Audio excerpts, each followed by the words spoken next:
आज हम लोग सॉल्व करेंगे डीएलएड का कंप्यूटर का 2024 का पेपर। क्वेश्चन नंबर 1, प्रथम पीढ़ी के कंप्यूटर में प्रयुक्त होता है। ऑप्शन नंबर 1 एलसी चिप, दूसरा vacuum tube, third transistor, fourth वृहद स्तर आईसी। तो क्या होता है? वैक्यूम ट्यूब होता था पहले प्रथम पीढ़ी में। क्वेश्चन नंबर 2, स्थायी स्मृति है। ऑप्शन नंबर 1 रैम, 2 क्या है? रोम है, तीसरा बिट है, चौथा बाइट है। तो क्या होता था इसमें? स्थायी मेमोरी को रोम कहते हैं। क्वेश्चन नंबर 3, रोम का अर्थ है read only memory, random only memory, random original memory या इनमें से कोई नहीं। तो read only memory.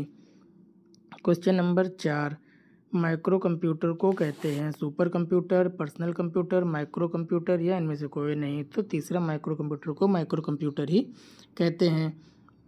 Question number 5, FTP का पूरा नाम है hyper text protocol, file transfer protocol, file text protocol या इनमें से कोई नहीं। तो सेकंड होगा file transfer protocol. Question number 6, पास लाइन का आविष्कार किसने किया था?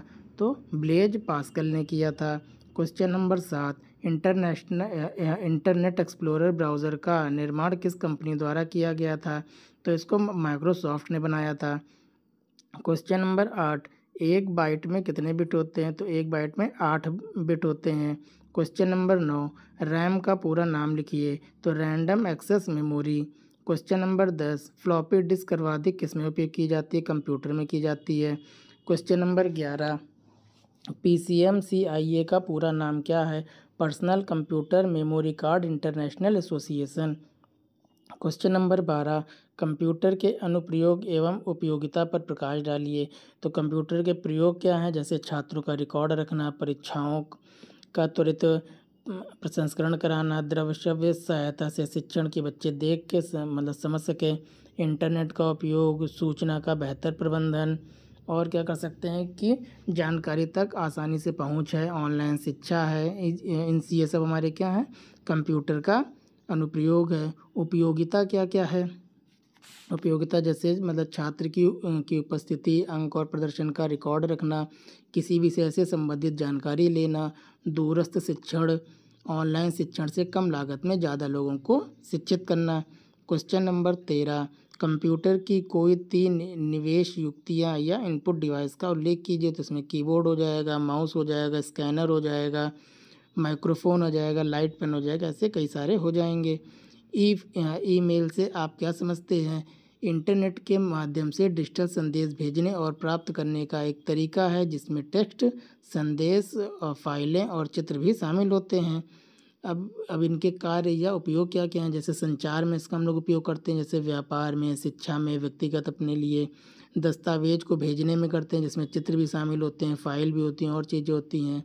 आर्थिक और तेज़ होता है। ये क्या होता है कि डाक की तुलना में काफ़ी स्पीड से पहुँचता है। डाक को 3-4 दिन लग जाएंगे, तुरंत पहुँच जाएगा। ये सस्ता भी है, सुविधाजनक भी है और सुरक्षित भी है। और इसका हम लोग कहीं भी इस्तेमाल कर सकते हैं, बस में है, ट्रेन में है, कहीं भी है, अपने मोबाइल में उसको मतलब ईमेल को चेक कर सकते हैं। बाकी डाक सेवा आपको बस में तो ला के कोई देगा नहीं। क्वेश्चन नंबर 15, फैक्स का अर्थ बताते हुए इसकी विशेषताओं पर प्रकाश डालिए। फैक्स का अर्थ होता है फेक स्माइल, अर्थ है किसी भी लिखित मुद्रित दस्तावेज की इलेक्ट्रॉनिक प्रतिलिपि को प्राप्त करना ही फैक्स कहलाता है। जैसे फैक्स मशीन किसी एक के पास है और उसने कोई भी डॉक्यूमेंट या जो भी फाइल या जो भी उसको भेजना है उसको स्कैन करेगा और स्कैन करने के बाद वो फाइल कन्वर्ट हो जाएगी सिग्नल में, और जहाँ पे उसको फैक्स भेजना है वहाँ पे वो भेज देगा और वहाँ पे उसी की पूरी प्रतिलिपि उसी कागज़ की निकल आएगी। अब इसकी विशेषताएं क्या क्या हैं? ये सुरक्षित है और तुरंत संचार है कि जैसे यहाँ से हम लोग इंटर करेंगे दूसरे के प्रिंटर से वहाँ पे निकल आएगा। और क्या है ये कि यहाँ पे डिजिटल फैक्सिंग होती है, व्यापक उपयोग इसका किया जा सकता है, सुरक्षित माध्यम है, कम लागत में निकल आएगा। अब हमको कोई कागज़ यहाँ से दूसरी जगह भेजना हो तो हम लोग उसको लिफाफे में पैक करके भेजेंगे तो महंगा भी है और समय भी ज़्यादा लगता है। विभिन्न उद्योगों में इसका प्रयोग होता है। विश्वसनीय है कि जो वहाँ है वही डॉक्यूमेंट हमको यहाँ मिल जाएगा, कि उसमें कोई चेंजेस नहीं है। वैसे दूसरे के हाथों से भेजने में क्या होगा, कोई इसमें कुछ बदल भी सकता है। भौतिक दस्तावेज का हस्तांतरण की जैसे वहाँ पे कागज़ में जो चीज़ लिखी थी बिल्कुल कागज़ के फॉर्म में यहाँ पे भी हमको मिल जाएगी। क्वेश्चन नंबर 16, परिचालन प्रणाली की संरचना में कौन कौन से अवयव समाहित होते हैं। परिचालन प्रणाली का मतलब होता है ऑपरेटिंग सिस्टम। तो ऑपरेटिंग सिस्टम में हार्डवेयर घटक और सॉफ्टवेयर घटक दोनों शामिल होते हैं जो उपयोगकर्ता और कंप्यूटर के बीच में इंटरफेस प्रदान करने का काम करता है। संसाधनों का प्रबंधन करने और प्रक्रिया को चलाने के लिए एक साथ काम करते हैं। जैसे अब इसके हमको घटक लिखने हैं, तो जैसे हार्डवेयर इसमें होता है, तो हार्डवेयर में क्या क्या आ जाएगा, जैसे कंप्यूटर के सारे पार्ट्स आ जाएंगे, कीबोर्ड हो गया, प्रिंटर हो गया, अन्य चीज़ें हो गई। सॉफ्टवेयर में क्या हो गया, ऑपरेटिंग सिस्टम हो गया। इंटरफेस में क्या है, कंप्यूटर और उपयोगकर्ता के बीच का ये माध्यम है जो दोनों को जोड़ता है। संसाधन प्रबंधन की यहाँ पे क्या होता है कि जैसे स्मृति फाइल और भी अन्य चीज़ों को हम लोग कहते हैं। क्वेश्चन नंबर 17 है परिचालन प्रणाली का। क्वेश्चन नंबर 17 है सिस्टम सॉफ्टवेयर क्या है। तो सिस्टम सॉफ्टवेयर कंप्यूटर का बुनियादी सॉफ्टवेयर है जो हार्डवेयर को नियंत्रित करता है और एप्लीकेशन सॉफ्टवेयर चलाने के लिए एक प्लेटफॉर्म तैयार करता है। ये कितने प्रकार के होते हैं, तो ये मेनली 5 प्रकार के होते हैं। सबसे पहला ऑपरेटिंग सिस्टम की सभी हार्डवेयर एंड सॉफ्टवेयर संसाधनों का प्रबंधन करता है, जैसे विंडोज़ हो गया, मैक ओएस हो गया या लाइनक्स हो गया। दूसरा क्या है, डिवाइस ड्राइवर हो गया। ये विशेष सॉफ्टवेयर होते हैं जो ऑपरेटिंग सिस्टम और विशिष्ट हार्डवेयर को के बीच संचार स्थापित करते हैं, जैसे प्रिंटर है, माउस है, इनको ये जोड़ने में मदद करते हैं। तीसरा क्या है, फर्मवेयर है। ये हार्डवेयर में ही इनबिल्ट होते हैं, जैसे बायोस हो गया, यूईएफआई हो गया। चौथा क्या है, यूटिलिटी सॉफ्टवेयर। यूटिलिटी सॉफ्टवेयर ये मतलब इसलिए बनाए जाते हैं कि ये क्या करते हैं कि ये हमारे कंप्यूटर या कंप्यूटर सिस्टम को बनाए रखने और बेहतर प्रदर्शन के लिए इनका उपयोग किया जाता है, जैसे एंटीवायरस सॉफ्टवेयर हो गया। यह हमारे ऐसे ही सॉफ्टवेयर कई सारे हो गए।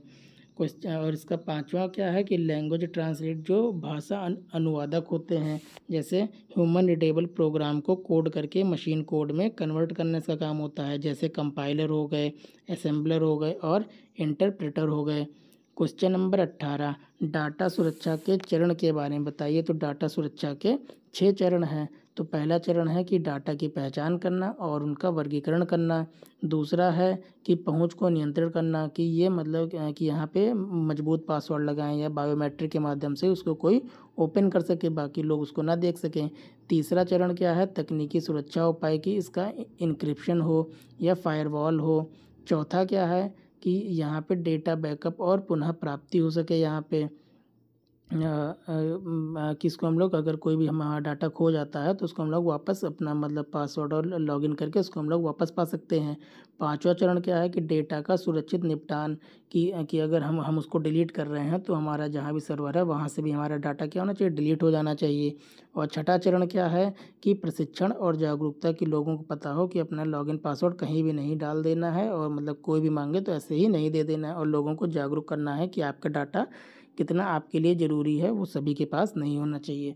तो इस प्रकार हमारा 2024 का कंप्यूटर का पेपर समाप्त होता है। अब अगले कल आपको कोई और नए सब्जेक्ट का या इसी का कोई एक पेपर मिल जाएगा। तब तक के लिए धन्यवाद।